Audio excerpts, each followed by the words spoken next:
Follow us on Twitter at ghettoplex_mp4, at Instagram ghettoplex.mp4, and on YouTube at ghettoplex. Monster Summer.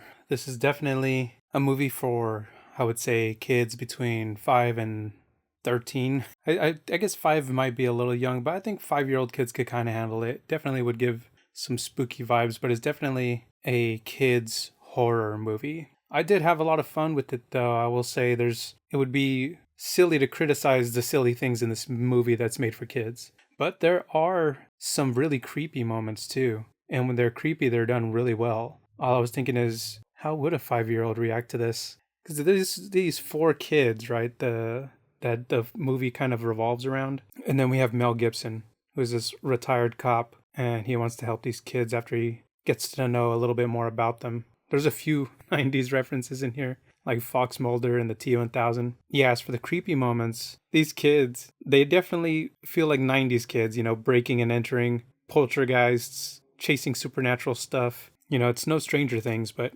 it's like Stranger Things, but for kids. Kid things. Stranger kids. Overall, it's a fun film. And the effects, it's crazy how these special effects in movies, you can really tell where the budget goes. Because in the film, especially during some of these kind of shape-shifting moments, some of those moments are like the creepy moments I was talking about, where as it's happening, I'm like, oh, damn, this is pretty scary. And then there's other moments where these special effects are silly looking, where you're just like, okay, this is the hocus pocus looking effects I was expecting from this kid's film, not that creepy shape-shifting nightmare fuel sequence that I just saw. But other than that, I think it's actually a really good balance to get kids into horror movies. If anyone listening right now, you as the parents, if you are into horror films, this is a pretty good segue if you want your kids to be into that genre. Because like I said, there's some things about it that are really creepy and they're done very well. But it's kind of silly, it's a kid's film.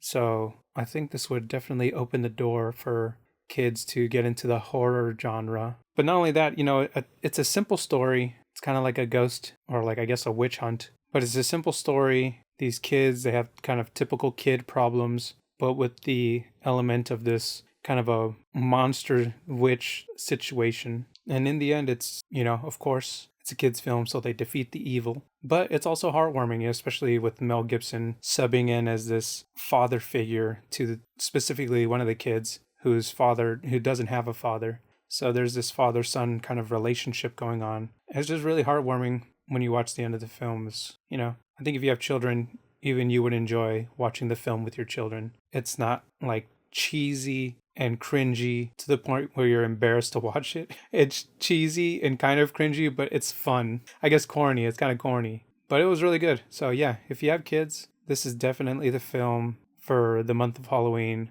Take your kids to watch Monster Summer. Mel Gibson kills it. He's Mel Gibson. But yeah, did you watch Monster Summer? Did you take your kids? Let me know in the comments below if this is the kind of film you think would be good for kid horror. Anyways, all right. Follow us on Twitter at ghettoplex_mp4, at Instagram ghettoplex.mp4, and on YouTube at ghettoplex. See you guys on the next one.